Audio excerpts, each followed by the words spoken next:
Bom dia, bom dia, bom dia! Que coisa boa ter vocês aqui nesse sábado lindo! Hoje eu vou trazer uma convidada muito especial. Doutora Ruth Dreyer vai falar sobre harmonização facial para mulheres 40+. O que realmente precisa fazer, o que realça a beleza e o que muda a pessoa, né?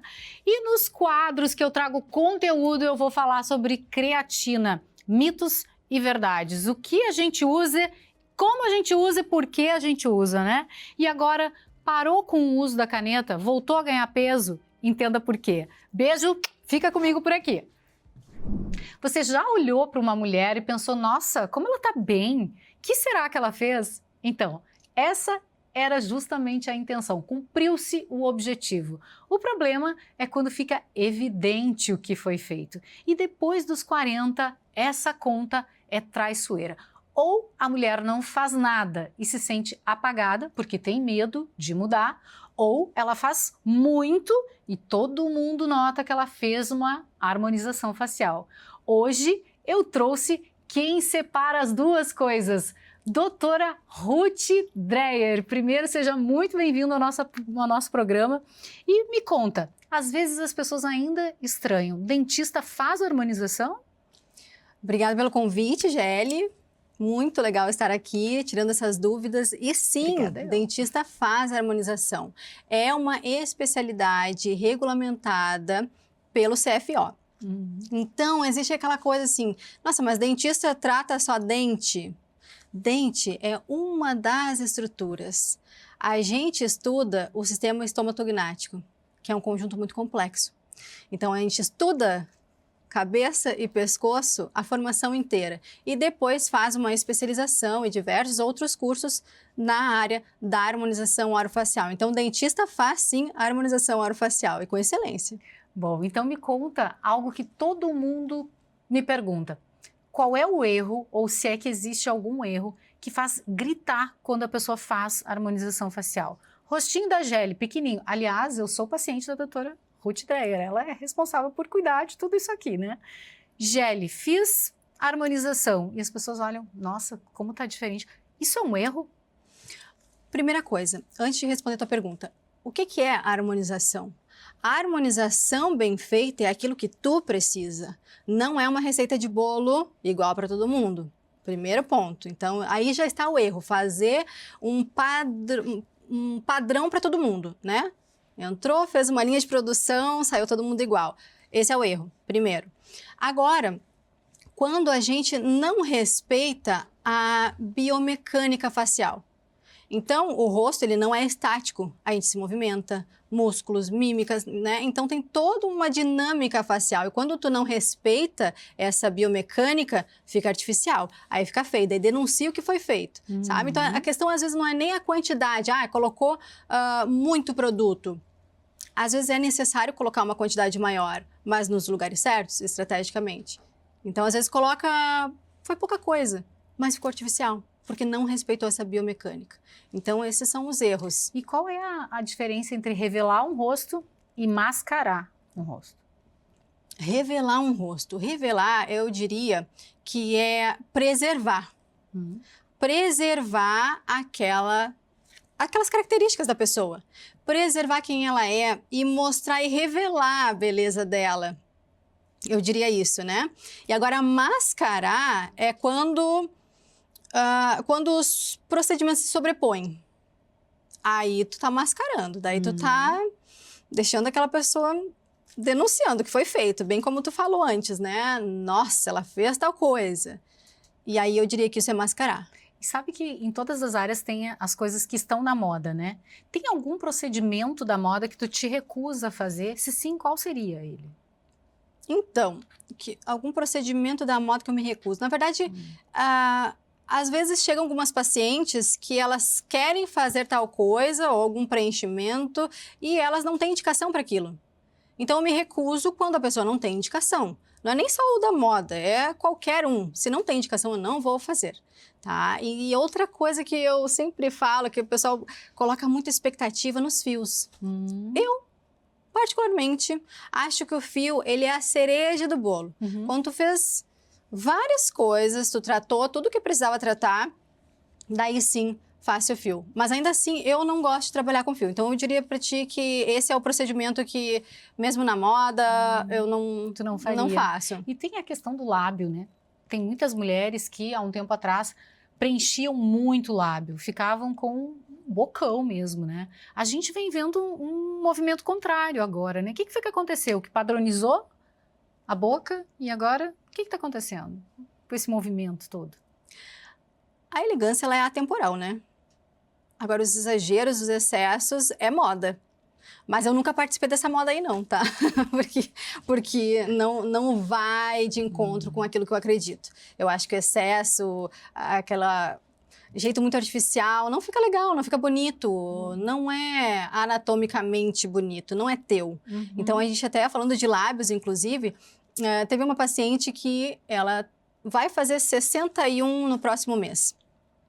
E ela já estava sentindo esse volume dos lábios, né? O lábio ele vai entrando para dentro. Essa diferença, né? Essa distância entre o nariz e os lábios, ele vai aumentando com o envelhecimento. E ela queria rejuvenescer, global, mas os lábios também, né? Precisavam estar nesse planejamento. E ela trouxe a foto de como ela era. Isso é que é legal. Agora, tu me trazer uma foto da fulana de tal, eu quero este lábio. Não, querida. E acontece, né? Acontece. Eu quero ficar assim. Não, tu não vai ficar assim. Diferente. Ou então, eu quero os teus lábios. Falam muito isso, né? Eu quero os teus lábios, eles são naturais, é um volumezinho suave. Mas isso é meu. Eu preciso respeitar o teu lábio. A gente vai colocar um volume, vai fazer uma inversão, uma técnica adequada, porque existem várias técnicas, né, de preenchimento labial, e aí sim vai ficar natural. Agora, não adianta vir me dizer que tu quer o lábio da fulana, da ciclana, o meu. É o teu. E já que tu falou nisso, com a idade, vai perdendo um pouquinho de volume, o que mais começa a acontecer depois dos 40 anos com o rosto da mulher? Então, existe não é só as sensações, né, das mulheres, nem só dos exames mostrando, é uma queda, né, hormonal, e isso tem uma relação direta com a pele, né, o estrogênio ele vai tendo essa queda e isso mostra uma pele mais fina, desidratada, menos colágeno, então tem estudos, números que falam entre 30%, né, de uma queda ali nos primeiros 5 anos, né, nessa questão ali da menopausa, pré-menopausa, e depois isso vai gradativamente perdendo colágeno, tá? Então, isso sim tem uma relação muito direta e a gente percebe no envelhecimento que existe uma absorção óssea, os compartimentos de gordura, eles vão se deslocando ou vão absorvendo, isso vai mostrando sulcos mais marcados, peso em regiões que não tinha, a falta de contorno e definição mandibular. Começa a cair então, aqui, né? começa a cair, começa a mostrar o bulldogzinho, né, que é popularmente chamado, é o jaw. Então, a gente percebe isso bastante, né, a partir dessa idade em diante. E o que dá para fazer nessa idade, sem necessariamente apagar, né? Porque às vezes as pessoas... Eu, por exemplo, eu tenho 46 anos e eu sou super orgulhosa de falar a minha idade. Eu não quero não parecer que eu tenho 46 anos, mas eu quero parecer muito bem aos 46 anos. Então, eu não quero ter cara de 20, não é isso. O que dá para fazer para se manter envelhecendo bem, mas sem, de certa forma, mascarar essa idade? Sem, daqui a pouco a gente já sabe que a mulher tem lá 70 anos, está com um corpo de 70 anos, mas... uma carinha de talvez 40, que descaracteriza ela, né? O que a gente pode fazer para não mascarar tanto essa idade, mas fazer com que esse envelhecimento seja bem feito? Gerenciamento, essa é a palavra. Gerenciar o envelhecimento. Que bom, né, que a gente tem recursos e ninguém quer realmente parecer que tem 20 anos, porque isso não vai acontecer, vai ficar artificial. É justamente isso, fazer coisas para regenerar a pele, como essa foto anterior que passou, é bem isso. Essa paciente, ela tem 74 anos. Sulcos marcados, a pele bem envelhecida, falta de contorno. E esse é um processo, é um tratamento, não é algo do dia para a noite, porque a gente busca uma naturalidade. Não é um procedimento específico, não é um procedimento específico, é tratar multicamadas. Eu preciso entender qual é o momento, né, que essa pele está biologicamente para mim tratar multicamadas. Não vai ser um procedimento isolado que vai dar um resultado legal. Não. Então, a gente precisa tratar tudo, o contexto todo. Aquela foto de antes e depois é inicial, o retorno em 10 meses. A gente pode continuar envelhecendo em 10 meses ou a gente pode rejuvenescer, como nesse caso. Isso é muito legal de falar, Ruth, porque eu venho aqui, tô aqui todo sábado falando da questão das dietas e agora eu vou fazer uma ligação, né? A pessoa que faz dieta, ela tem um resultado rápido, a curto prazo, porém, ele não persiste. A gente não tem isso para a vida, né? E a mesma coisa com os procedimentos estéticos. Às vezes a pessoa vai lá, quero fazer um procedimento e pensa que isso é para a vida toda, isso vai durar e eu tenho que envelhecer assim. Eu fiz lábio, então daqui a 5 anos eu vou estar com esse mesmo lábio. Acontece isso? Acontece, não, né? Acontece o pensamento, né? O pensamento. A pessoa achar que... E não. Mas o procedimento ele não é para sempre. Né? A Não. gente tem um processo de envelhecimento natural que ele vai continuar acontecendo. Porém, com gerenciamento, e acredito que com um acompanhamento disso, né, que não é num único procedimento, vai ter resultado. E aí sim vai ter para a vida, né? Exato. Mas tem que ter um acompanhamento. Tem que escolher um profissional competente, da sua confiança, que vai acompanhar, né? Eu digo que é o pediatra acompanha a criança, o geriatra, né, acompanha. E a nossa pessoa que vai fazer a harmonização facial, ela nos acompanha a vida inteira, né? Tem que Então, ser assim, você né? escolhe bem. Tem que ser assim, porque eu sempre falo numa abordagem regenerativa. É tratar o teu microambiente celular, é entender o que está acontecendo para daí sim tu ter resultado com algum produto específico, por exemplo, um bioestimulador de colágeno. Muita gente fala sobre isso. Nossa, eu já fiz o bioestimulador e eu não vi resultado nenhum. Mas por que tu não viu resultado? Porque o teu microambiente não estava preparado para absorver aquele produto. Então, a gente precisa entender sobre tudo isso. A pessoa não toma água e vai fazer bioestimulador de colágeno, que é hidrossolúvel. Exatamente. Né? Não se alimenta bem porque não tem todas as proteínas para ser o cofator do colágeno. Então, tudo isso a gente precisa entender, né? De tudo, da rotina da pessoa, do microambiente. E aí sim tem um resultado legal e natural. Agora eu vou fazer uma pergunta pessoal, mas eu tenho certeza que é de interesse de todo mundo aqui. Tratamentos para olheiras. O que tu indica? Tem um que é, assim, padrão ouro ou é um contexto? Contexto. Contexto porque qual é o tipo de olheira? Tá. Existem tipos diferentes. Vascular, pigmentação, a calha, né, absorção óssea. Então, quando tu vai envelhecendo, como eu falei, absorção óssea também. Então, vai modificando essa região. Essa região, ela tem uma pele muito fina. Então, se é a pele craquelada, a gente vai fazer um tratamento. Se é a calha marcada, a gente vai fazer um procedimento injetável, né, com ácido hialurônico. Então, se tem a pele muito fininha, a gente vai tratar com plasma IQ, com terapias assim, né, de regeneração celular. Então, são vários procedimentos. Não existe um padrão ouro. Existe uma combinação e o contexto que a gente vai tratar. Isso é muito legal de deixar claro. E eu sempre falo que as pessoas querem muito o resultado final, né? Mas passar pelo processo e entender a parte do meio é que é mais difícil. Vai fazer um tratamento para olheiras. Pode ficar roxo? Pode. Pode ter Quais são as reações que podem acontecer? Para que as pessoas esperem isso em casa. Vai passar. Passa, com certeza. Mas o que pode acontecer no meio do caminho que é comum e que faz parte do resultado? Vamos lá, se a gente falar sobre preenchimento de olheiras, é uma região que ela tem uma difícil drenagem, então a gente precisa fazer aos poucos, sabe? É com calma, com paciência, coloca um pouquinho, deixa hidratar o produto, porque se tu faz ao contrário, coloca e zera aquela olheira, por exemplo, tu vai ficar com uma bolsa no lugar, sabe? Então isso é o que pode acontecer. Então a gente precisa, eu prefiro manter um pouquinho faltando, sabe? Do que um excesso. Prefiro assim. E aqui a gente está passando esses vídeos falando sobre flacidez. Isso é uma queixa muito comum. E a gente consegue, das pálpebras, né? Superior e inferior. Então, tratar com uma tecnologia não cirúrgica que te dá um resultado, né, de estímulo de colágeno, de retração de pele, é muito legal também. É uma super opção. E chega alguma paciente da qual tem uma queixa específica e tu olha e pensa, mas ela não precisa fazer isso. Às vezes né, enfim, a gente olha vários procedimentos aí rolando no Instagram e pensa, eu acho que eu preciso disso, porque eu também tenho olheira, ou eu também tenho essa manchinha de pele, eu quero fazer esse procedimento. Aí chega lá e fala, Ruth, eu quero fazer esse procedimento para ter esse resultado. E tu já chegou nessa situação de dizer, não, tu não precisa disso. Então, muito dos casos, bigode chinês, né? Isso é comum, bigode chinês. Eu quero preencher o bigode chinês. Não, eu não posso preencher diretamente só o teu bigode chinês, eu tenho que entender todo o resto, né? Existe uma causa, flacidez. Então, eu não vou colocar produto único específico nessa região que tu está me pedindo.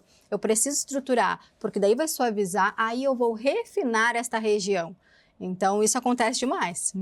Bom, e se tu pudesse deixar uma mensagem para quem está nos assistindo, um recadinho para quem está aí querendo fazer a harmonização facial, mas tem medo de começar, o que tu diria para essas pessoas? Vai com medo mesmo.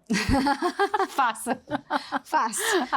Eu sou suspeita, eu diria a mesma coisa. Vai com medo, faz, porque vale muito a pena. Então, a gente vê a resposta depois. As minhas pacientes, o meu público é a pele madura, né? Não tem um público de jovenzinhas, né? É um público mais maduro. E as pessoas até comentam, né? Depois, quando vem um resultado assim, de como muda a postura. É impressionante, né? A autoestima. Muda demais. O astral muda, a vontade de se arrumar. Elas começam de um jeito. Elas vão lá com uma roupinha assim, né? Mais tímida, mais neutra. E depois parece que aflora, sabe? Então, é aquela coisa assim, é lindo de ver. Eu imagino a tua felicidade. É né? muito, demais. Uau, demais. Que mulher é essa, né? Sim. Porque é um contexto, né? É muito legal. Ruth, obrigada. Eu ficaria aqui de papo contigo durante muito tempo, porque tem muito assunto para falar, mas conta aqui onde é que a gente te encontra, redes sociais, onde é que fica a tua clínica? A clínica fica no Lagueto, estilo Higienópolis, e o meu Instagram é a doutora Ruth Dreyer. Isso aí, tá aqui na telinha, vocês sigam lá depois. Obrigada. Obrigada. Um beijo, sigam aí.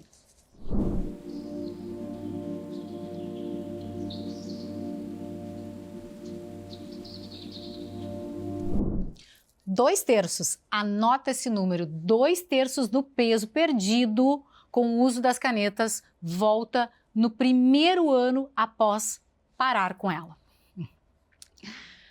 O erro mais comum que as pessoas cometem durante o uso da caneta é pensar que isso aqui é uma pausa na vida. Sabe aquela pausa em que tu pode fazer o que tu quiser, que tá tudo bem porque tem algo externo controlando a situação?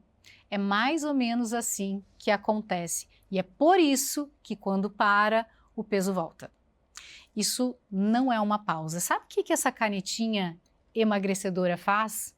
Ela, primeiro, que ela não emagrece ninguém. A caneta não tem o poder de emagrecer, de queimar gordura das pessoas. Ela tem o poder de fazer com que a gente se sinta mais saciado. E por conta disso, a gente come menos. Só que esse silêncio interno, essa paz que dá de pensar em comida sem estar com fome, muitas vezes é um tiro no pé quando não se aproveita esse espaço, esse inteirinho de tempo para realmente mudar os hábitos. A caneta emagrecedora, ela traz um conforto. Ela traz o conforto de saber que eu vou sentar à mesa e não vou exagerar. Eu não vou ter aquela atitude compulsiva, não vou ficar beliscando ao longo do dia, isso não vai acontecer. E o principal erro é aproveitar esse silêncio mental, essa paz de se relacionar bem, melhor com a comida para comer errado. Porque como não está com fome, como come pouco, as escolhas continuam sendo as mesmas. E esse é o erro crasso. É esse tipo de erro que faz com que quando as pessoas param o uso da caneta, o peso volte. E volta com tudo. Agora, pensa comigo, para que isso não aconteça, o que a gente tem que fazer? Será que a gente só tem que comer menos? Porque isso a caneta vai fazer, né? Ela vai fazer com que tu coma menos, porque tá se sentindo mais saciado. A digestão fica mais lenta, né? O intestino demora mais também para funcionar, a comida fica mais tempo parada ali. Então, por isso por si só já faz com que tu coma bem menos. Agora, se comer menos da mesma coisa, eu vou estar comendo menos os produtos industrializados que eu já comia, os fast foods que eu já comia, só que agora bem pouquinho. Vou emagrecer? Vou. Agora, se nesse período de tempo eu não aproveitar para mudar os hábitos, me relacionar bem com a comida, escolher melhor e principalmente construir músculos, eu vou estar cometendo o erro que vai custar o meu emagrecimento. Eu não vou ter o resultado para a vida, só durante o uso da caneta. Então, para que a gente entenda, o nosso metabolismo, ele tem um combustível, uma lenha na fogueira que é muito importante, que é o músculo. Quanto mais músculo eu tenho, mais calorias eu gasto. Mais o meu metabolismo precisa de comida para se manter gastando, queimando. Quanto mais músculo eu tenho, melhor funciona o meu motor. Agora, com o uso da caneta, eu estou comendo menos e treinando menos também. Não vou para academia, não faço exercício físico, porque afinal de contas eu estou tendo resultado e isso está me deixando confortável para não treinar, para não evoluir em nada. O que acontece quando eu paro? Eu não tenho músculo. Então, o meu motorzinho não está funcionando direito, eu não estou colocando o melhor combustível, a minha fogueira está lá só com um braseiro, né, sem lenha, e aí o que acontece? Eu volto a ganhar peso. E aí, muita gente fala assim, a caneta para mim não funcionou. Não, ela funcionou. Ela fez o que ela veio para fazer, que é aumentar a tua sensação de saciedade. O resto é contigo. Mudar a mentalidade com a comida, passar a fazer exercícios físicos, musculação, priorizar a proteína. Isso não significa que tu tem que colocar proteína em tudo, mas se for para dar prioridade a alguma coisa na tua alimentação, a proteína é com certeza aquilo que tu tem que consumir em maior quantidade. Fibras também, para que teu intestino funcione melhor, para que tu consiga absorver melhor todos esses nutrientes e principalmente para manter a motilidade intestinal, para que o teu intestino se movimente e consiga funcionar da forma correta. E água, precisa se manter hidratado. Não esqueçam disso, porque parece frasezinha clichê, mas é o que vai fazer com que tu realmente mantenha o teu emagrecimento para sempre depois do uso da caneta. Aquele momento gostoso aqui na TV também tem uma pausa para um bom café. Reserva do Vale, direto de Vitória da Conquista, na Bahia, para conquistar o coração da gauchada. Esse é um café produzido na Bahia há mais de 30 anos, onde tem grãos de excelente qualidade. Agora, quer saber um pouquinho mais? Então escaneie o QR Code aqui embaixo e assiste o vídeo.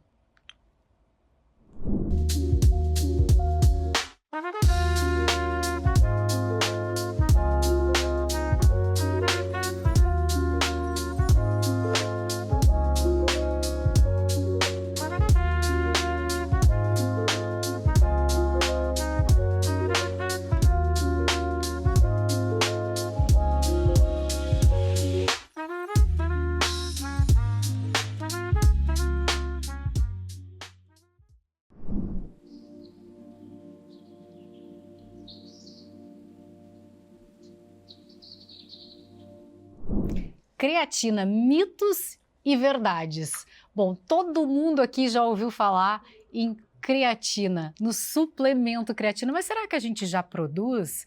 E de onde ela vem na alimentação? Preciso te dizer que creatina a gente já produz sim e tem na alimentação, em especial, carnes e peixes. E para que ela serve, afinal de contas, né? A gente sempre associa creatina com musculação. Será que é só para quem treina? Quem não treina não deve tomar creatina? Vamos falar sobre isso e desmistificar essa história da creatina. Bom, primeiro eu preciso te dizer que creatina é um dos suplementos mais estudados da atualidade. Então, no mundo inteiro se estuda sobre os benefícios e também os malefícios, os riscos que incorrem quem utiliza creatina. Agora vamos aos benefícios, né? Para que ela serve, afinal de contas, que não só para aquela finalidade musculação. A gente sempre associa com um homem forte de academia e creatina não tem nada a ver com isso. Não se preocupem, quem toma creatina não vai ficar bombado. Não é por aí. A creatina em suplemento, ela é utilizada não só para quem faz exercícios físicos, mas para quem também precisa desempenhar funções básicas do dia a dia. Para quem está estudando bastante, para quem faz aí atividades domésticas, para quem faz exercícios leves, moderados e até para treino de força. Por quê? Ela auxilia na absorção proteica do nosso músculo. E a gente tem músculo, inclusive, no cérebro, né? Então a creatina, ela traz muitos benefícios para a função cerebral, cognitiva, muscular. O que ela faz que as pessoas têm muito medo, que ela faz de verdade, e qual é o medo com relação a isso? Muita gente fala assim, creatina incha, retém líquido. Verdade ou mentira? Em partes. Ela retém líquido? Sim, mas é intramuscular, ela hidrata o músculo. Ela não retém líquido embaixo da pele, a pessoa não fica com retenção hídrica por fazer suplementação de creatina. É para todo mundo? Depende. Quem tem uma alimentação muito equilibrada e consegue consumir carne, peixe todos os dias, consegue ter uma alimentação proteica bem interessante e com uma biodisponibilidade alta, ou seja, procura isso em produtos de origem animal principalmente, talvez não precise de creatina.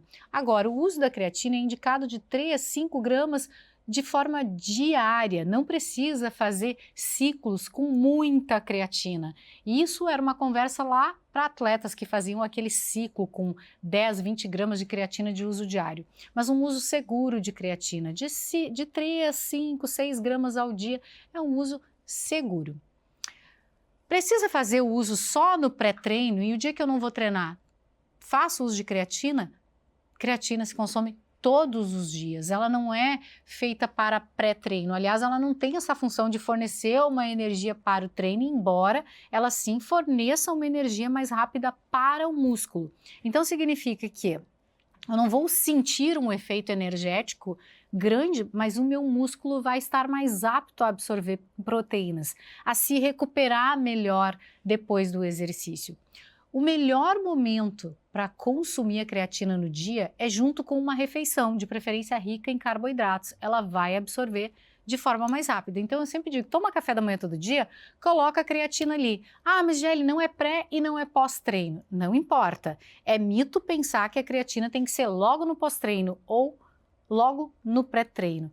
Ela funciona por saturação e é verdade que tem que consumir todos os dias, porém no mesmo horário. Qual horário? Junto com uma refeição. Não precisa ser próximo do treino. Então, tem mito e tem verdade aqui para a gente avaliar. Bom, idosos podem consumir creatina? Devem, gente, devem. Mulheres 40 a mais, homens 40 a mais, todos nós passamos por um processo de sarcopenia ao longo do tempo, que é a perda da massa muscular. Isso faz com que a gente tenha necessidade de repor alguns nutrientes e muitas vezes também nos leva à dificuldade de consumir a proteína que a gente precisa para o dia.